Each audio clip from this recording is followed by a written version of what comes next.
حضرت عبداللہ ابن عمر رضی اللہ تعالیٰ عنہ بیمار ہو گئے، شدید علیل تھے، طبیعت مبارک میں کمزوری آ گئی، کچھ کھانے کو دل نہیں کرتا تھا، گھر والے بار بار کہتے کچھ کھا لیجئے کچھ کھا لیجئے، نہیں کھاتے تھے۔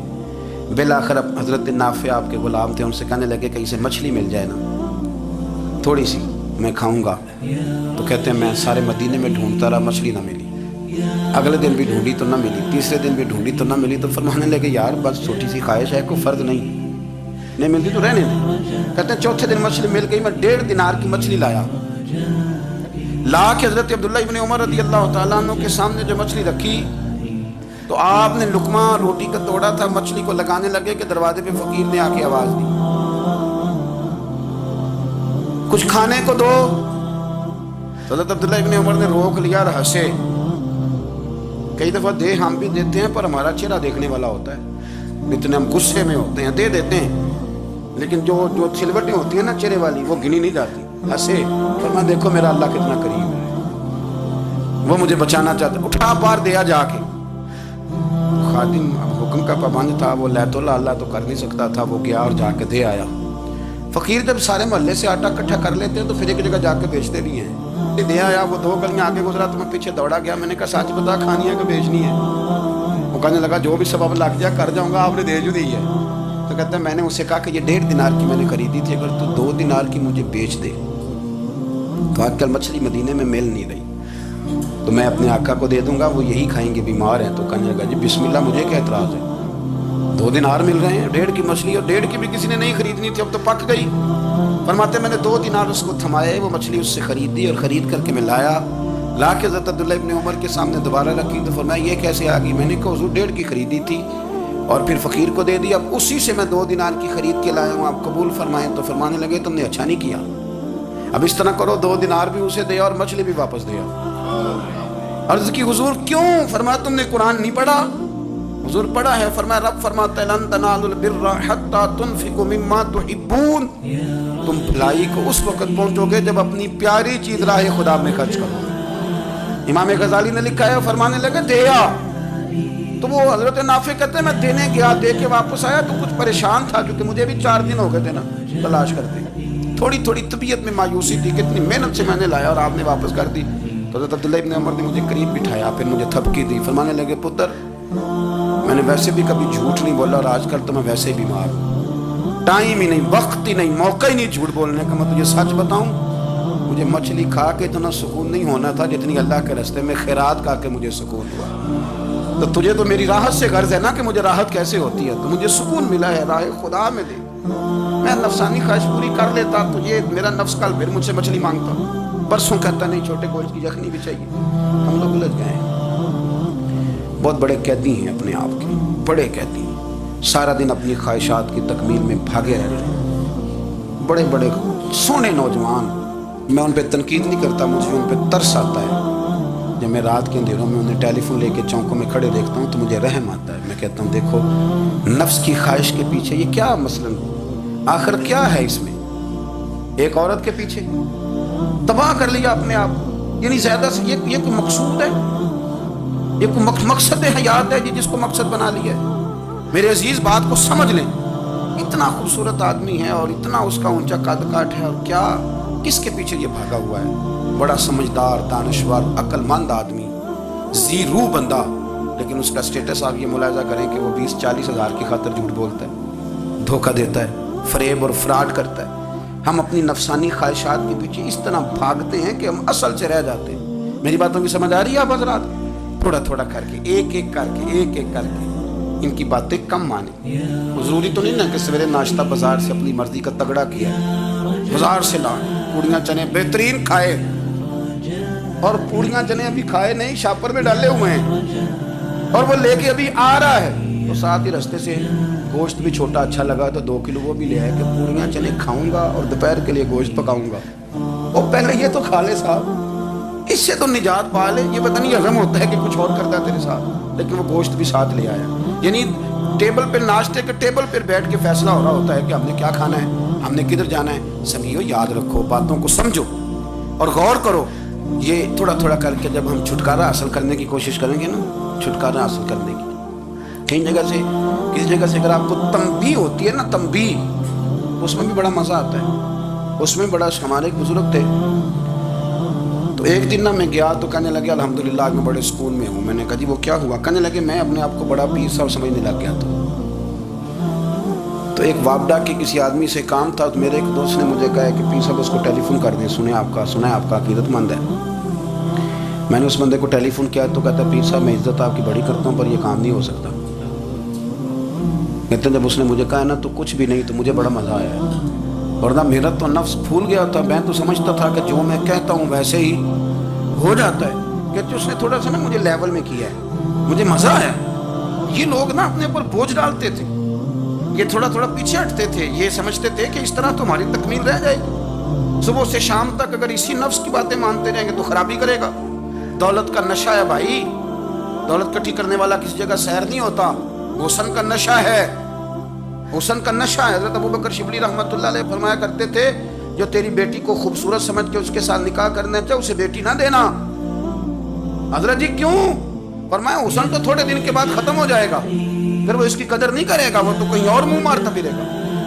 حضرت ابوبکر شبلی رحمۃ اللہ تعالیٰ علیہ کی بیٹی خوبصورت تھی. ایک نوجوان کہنے لگا میرا نکاح کر دیں. آپ فرمانے لگے پتر تو 1 مہینے کے بعد آنا، کر دوں گا. بڑی موٹی تازی خوبصورت صاحبزادی. تو حضرت نے اسے دوائی کھلائی، اسے پخانے لگ گئے. جو پخانہ کرتی ایک مٹکے میں سنبھال دیتے. تھوڑا وقت گزرا تو وہ ہڈیوں کا پنجر بن گئی. مہینے بھر میں دست اتنے آئے کہ کمزور ہو گئی. تو تب ابوبکر شبلی 1 مہینے کے بعد نوجوان کو بلایا، فرمایا ادھر رات رہا نکاح کروں. بچی دکھائی تو وہ کمزور بستر پہ پڑی. فرمایا شادی کر. کہنے لگا اس سے نہیں میں نے کرنی. فرمایا یہ وہی ہے؟ کہنے لگا جی نہیں. فرمایا تو کہتا تھا مجھے عشق ہے، کدھر گیا تیرا عشق؟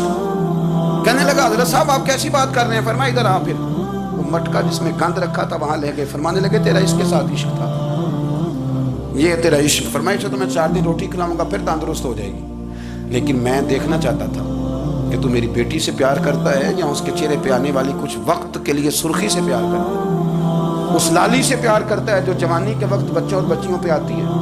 کس چیز کے دل دادا؟ یعنی کیا مطلب؟ نفس کی غلامی، سراسر غلامی. اور پلٹ پلٹ کے اور بڑے بڑے سیانے بندے چھوٹی سی خواہش کے لیے. بڑا سمجھدار آدمی، بڑا سیانا بندہ. میں ایک بڑے بزرگ عالم تھے، میں ایک دفعہ ملنے گیا تو پائے پکا رہے تھے، خود پائے پکا رہے تھے. تو وہ بڑے پیار کی بات ہوتی ہے نا. تو تامت باندھی ہوئی اور بڑی جناب خستہ حالی اور وہ پائے پکا رہے ہیں. تو میں نے ان سے کہا، میں نے کہا حضرت جی پائے تو کسی اور نے بھی پکا لینے تھے، آپ بخاری لے کے بیٹھتے، چلو میری طرح کا کوئی بندہ آپ سے استفادہ بھی کر لیتا. اب پائے آپ لائیں گے، پھر پکائیں گے، پھر آپ کھائیں گے، تو یہ تو 24 گھنٹے آپ کسی کام میں گزر جائیں گے.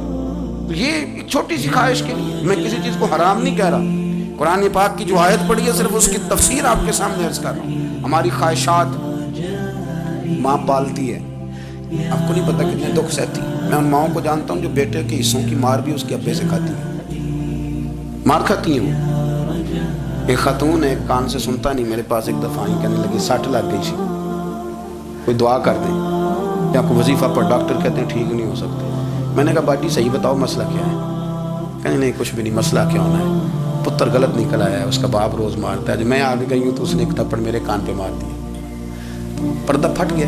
مائیں مار کھاتی ہیں لیکن وہ پتر جس کو بڑی محنت سے پالا ہے وہ جوان ہوتا ہے تو اماں سے کہتا ہے تجھے چھوڑ دینا ہے، پر جس لڑکی سے میرا ٹیلی فون پہ رابطہ ہے اسے نہیں میں نے چھوڑنا، وہ نہیں چھوڑ سکتی. ہر شے کچل جاتا ہے. وہ اماں کبھی بلیٹ کے رات کو سوچتی ہے کہ یہ تو میری کل کمائی تھی، میں تو آج بھی اس کے حصے کے تھپڑ اپنی گالوں پہ برداشت کر رہی ہوں، تو یہ کدھر گیا؟ اردشیر نام کا بادشاہ تھا. حضرت محدث ابن الجوزی آج سے کچھ 700 سال پہلے لکھتے ہیں. اردشیر بادشاہ بڑا خوبصورت تھا، جوان تھا، بڑا عقل مند تھا. اس نے اس طرح کی قریب قریب کی ساری ریاستوں پہ قبضہ کر لیا. بڑا عقل مند زیرک تھا، قبضہ ہو گیا. ایک بادشاہ بڑا سخت تھا، اس کے ساتھ جب پنجہ ازمائی ہوئی تو اردشیر کہتا ہے اس پہ میرا قبضہ نہیں ہو رہا تھا. اور جب ہم نے ساری ریاستوں نے مل کے اس پر حملہ کیا تو ایک قلعے کے اندر قلعہ بند ہو گیا. اردشیر بڑا خوبصورت آدمی تھا، بڑا سمجھدار تھا. تو وہ بادشاہ قلعہ بند ہو گیا، اس نے کہا نکلنا ہی نہیں. اب وہ اندر بند ہے، یک بار کی حملہ کیا تو وہ بڑا بڑا قلعہ تھا اس میں بند ہو گیا. اس بادشاہ کی نا جس پر حملہ کیا اس کی بیٹی اچانک ایک دن قلعے کی دیوار پہ چڑھی تو اردشیر کے حسن و جمال کو دیکھا تو عاشق ہو گئی. اور اپنے ہی باپ کے خلاف اسے کہنے لگی کہ اگر تو میرے ساتھ شادی کا وعدہ کرے نا تو میں تجھے رستہ بتاتی ہوں حملہ کرنے کا۔ اس نے کہا میرا وعدہ رہا، تو رستہ بتا۔ اس نے رستہ بتایا اس لڑکی نے، اور بادشاہ نے حملہ کیا تو اس کا باپ قتل کیا، اس علاقے پہ قبضہ کیا شادی کے وعدے پر۔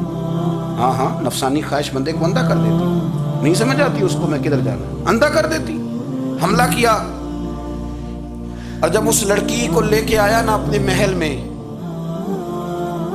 تو پہلے دن شادی کی پہلی رات تھی، تو بستر بچھایا کنیز نے، تو وہ کبھی کروٹ ادھر بدلتی کبھی ادھر بدلتی، تو بادشاہ کہنے لگا کیا ہے؟ کہنے لگی بستر میں کچھ ہے، مجھے تکلیف دے رہی۔ اس نے چراغ جلائے اور جب بستر اٹھایا تو ایک اتنا سا دھاگا نکلا،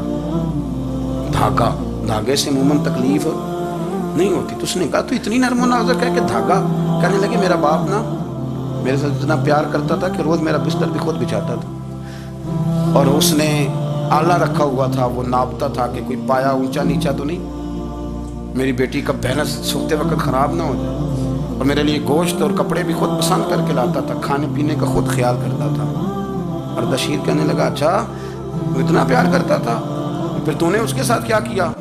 کہنے لگا بلاؤ کنیزوں کو بلایا، فرمایا اس کو اٹھاؤ اور جلاد کے پاس لے جاؤ، اسے کہو کہ اس کے بال ایک گھوڑے کے ساتھ باندھے، پیر دوسرے گھوڑے کے ساتھ باندھے، اور ایک گھوڑا ادھر بھگا دے، کدھر بھگا دے۔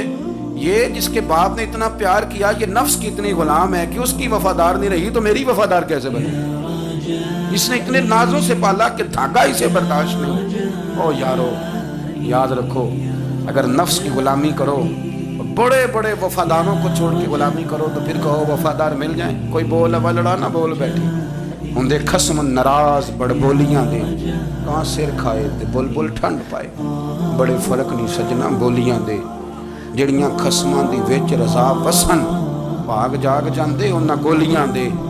آپ ادلیاں نو سردار پہن ڈکے، تے شرما والیاں نو جھوٹے ڈولیاں دے۔ اپنے نفس کے پیچھے چلو کہ تو یہ تباہی ہے۔ جب ہم نے کسی سے وفا نہیں کی تو یہ کیا امید ہوئی کہ دنیا ہم سے وفا کرے؟